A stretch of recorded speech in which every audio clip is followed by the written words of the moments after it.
the example of say even Chris Cuomo, right? Who now he's over with Valuetainment with Patrick Bet-David, our boy, and all of a sudden he's talking about vaccine injuries and all of this. It's like, well, why is it when you're at CNN, which is, sponsored by the pharmaceutical companies, you don't talk about this? Joe Rogan has been doing a great job recently, not just by bringing on great guests to the Joe Rogan Experience, people like Russell Brand and people like Tucker Carlson and the rest of these guys who he's been bringing on his show and exposing not just the woke left, but also the woke right. And Joe Rogan does it once again with this episode here. You can see this tweet is from Chief Nerd. Says Joe Rogan and Dave Smith on legacy media doing the bidding of corporate interests. You're a bunch of liars and I should have sued you, says Joe Rogan. Take the example of Chris Cuomo, who is now over with Valuetainment with Patrick Bet-David. All of a sudden, he's talking about jab injuries and I'm not going to say that word, but that certain horse medication. Why is it? That I say that facetiously, by the way, before you have a meltdown in the comments. I'm just going to say it's horse medication, but you don't have to freak out. I'm not woke news, as they say. Why is it when you're at CNN, which is sponsored by the pharmaceutical companies, you don't talk about this, but as soon as you're over here, now it's okay to talk about this? Well, this is what I've been trying to tell people for the longest time, and I don't understand why people are confused or surprised by what Joe Rogan and Dave Smith are talking about here, but it's the truth. 99% of people in this space, they only care about money. They only care about revenue. They see that there's an opportunity here, like the Daily Wire and like just being straight up, like Valuetainment. I really like the guys over at Valuetainment. I really like, the Patrick Bet-David. I like what he's trying to build and everything like that. But if there wasn't a ton of money in this space, then they wouldn't be trying to build in this space. He's a businessman. And I'm not saying that he's lying about his opinions, but I know for a fact that if there wasn't a ton of money in this space, he wouldn't be here. It's not because they just care about the country so much that they're willing to sacrifice everything to get there. Like, no, that's not what it is. The people who do care that much about the country, that they're willing to say whatever uncomfortable truths it takes to have the right conversations to fix what's going on in the Western world, they're all banned from everything already, So anyway, let's get into what Joe Rogan and Dave Smith are saying about this whole thing, and basically just confirming exactly what I've been saying, that all these people care about is money and revenue, and they'll do or say anything it takes in order to continue to gain that money and that power and that influence. Let's check this out. We've been doing these shows together for so many years that you can go back and look at like the things that were so wildly controversial to say then. And are 100% accurate. And they were totally accurate. And now it's not even controversial at all to say. It's just like, oh yeah, that's common sense now. Yeah, most of those things now. And, it's just, I think these kind of conversations, though, contribute to the public's distrust in mainstream media. They know what the fucking game is now. It's a really interesting statement because that's their argument. You know what I mean? That's CNN's argument about why we need to cancel Joe Rogan is because your conversations contribute to the public mistrust. But then my counter argument to that is yeah, but that's good. Yeah, because no one should trust you. You did that to yourself. Yeah, you guys are. It's also a completely different situation. The Joe Rogan podcast situation versus like the CNN or MSNBC or even Fox News situation. You think about what Joe Rogan has. He brings on guests from all different careers, all different backgrounds, ethnicities, genders, everything, political views and stances, even actual politicians from different sides he brings on. And he's open to having the conversations. He's open to the new information. Whereas MSNBC, CNN, Fox News, all the mainstream media out there, they have their narratives, they have their talking points, they have their stances, and they're not going to ever change. Because if they do change, then they'll lose the tiny little audience that they're clinging onto that just loves to hear that echo chamber. Whereas someone like Joe Rogan, who is able to absorb all this information from all these different angles, he's able to come up with opinions that are a lot more well-informed. And therefore, his audience can also come up with their own opinions as well, based on the information that Joe Rogan gives them. And the mainstream media doesn't like that because they don't like people to be well-informed. That's not in their best interest. They don't like people to have access to multiple different opinions. They only want you to stay within your echo chamber. If you realize that there's, non-echo chambers out there that are actually a lot more enjoyable than just hearing the same talking points and narratives over and over and over again, even though it doesn't line up with science or facts or logic or anything. Once they realize that, then the mainstream media dies, which is exactly what's happening here. So yeah, they can use the same, logic against Joe Rogan, I guess, or use the same insults against Joe Rogan and try to shut him down, but it's a totally different situation than the mainstream media. A bunch of liars. Yeah, you're a bunch of liars, and I should have sued you. I mean, dude, 100%. Slam dunk. Yeah. I don't want to go to court. I'm not I know. interested in I that. know. No, that's why. I mean, like, I just want to Also, see I them. felt like I know how this game gets played out. It's like when you're doing jiu-jitsu with someone and you're in the half guard and you're like, I'm getting out of this. I'm getting out of this half guard. If you enjoy content like this, then make sure you leave a like and subscribe to the channel. It really does help me out a ton. Let's get back to the video. And I'm going to mount you. Yeah, well, it did. I mean, look, it totally blew up in their faces, and they're done.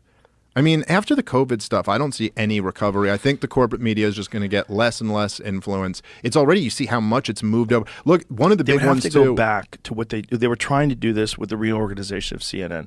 They were trying to get back to hardcore objective journalism without some sort of editorial bias because they said, listen, this is the only way out of this. Yeah, but even that was never But really. it doesn't work. It doesn't work because there's this world over on YouTube and Twitter or X, whatever you want to call it, social media in general, where it's just a free market, where the people who the audience likes the most, they will go and gather in those areas, like Joe Rogan and Russell Brand and, you know, the rest of the guys that are building a big, you know, audience, fan base in the space.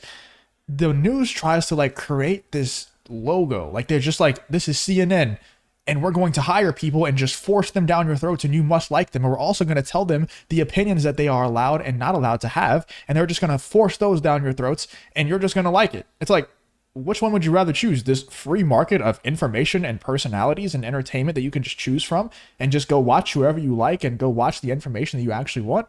Or watch this Fox News or CNN that's just a logo on a screen. It's just a brand, not even a personal brand, just a brand, and you're supposed to be loyal to that brand? Like, of course not. Once we realize that you're lying to us and you're defaming people who we actually do like Joe Rogan, once we realize that, we have no loyalty to you because we don't like you. That's just all we had at the time. So that like conglomerate stuff, that the news conglomerate stuff, the brands that aren't personal brands that are just logos on a screen, that the age of that is dead. It's dying. It's gone. It was like, hey, doing. let's not be so blatantly anti-Trump, and let's get back to just, you know, when Reporting they on say, the news. yeah, but still protecting all the powerful people, and still, it's not like there was ever really going to be. Look, you're never going to like see a discussion on CNN about how, like, you know, you have these think tanks in Washington, D.C. who advocate for war, and they're funded by weapons companies. It's like, what do you think that means?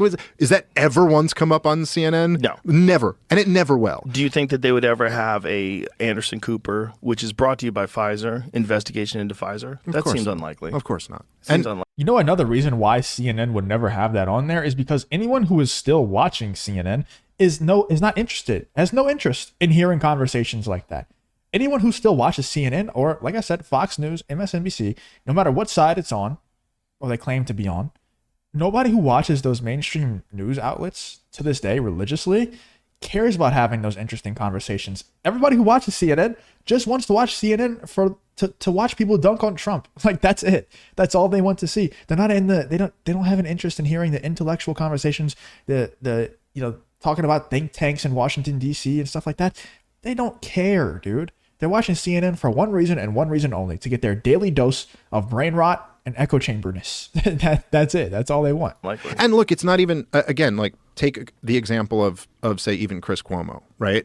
Who now he's over with Valuetainment with Patrick Bet-David, our boy, and all of a sudden he's talking about vaccine injuries and ivermectin and all of this. It's like, well, why is it when you're at CNN, which is, you know, sponsored by the pharmaceutical companies, you don't talk about this, but as soon as you're over here, now it's okay to talk about this? You know, you kind of see it like happen, that it's like, oh yeah, no, there's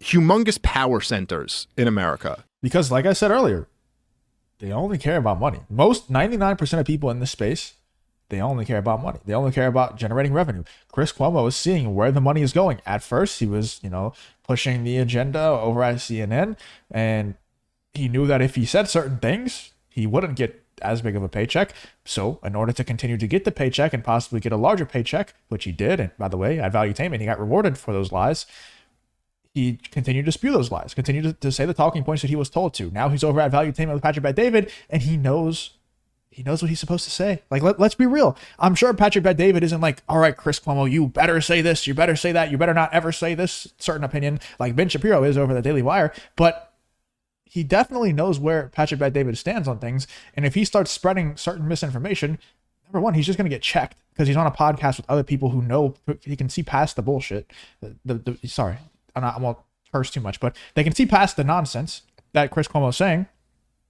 And number two, if he keeps spreading that misinformation, that nonsense, then he's going to get fired and lose out on the paycheck. These people only care about a check 99% of the time. There's like the pharmaceutical industry, there's the banking industry, there's the war industry, there's all these big ones. And none of them ever get really questioned in the corporate media. Like one little action might be questioned every now and then, but the whole system as a whole never gets questioned. You'll never see like a real, you'll never see a piece on CNN about like, do we really need a central bank? Does the Federal Reserve do more good for the American people or does it do more good for Wall Street?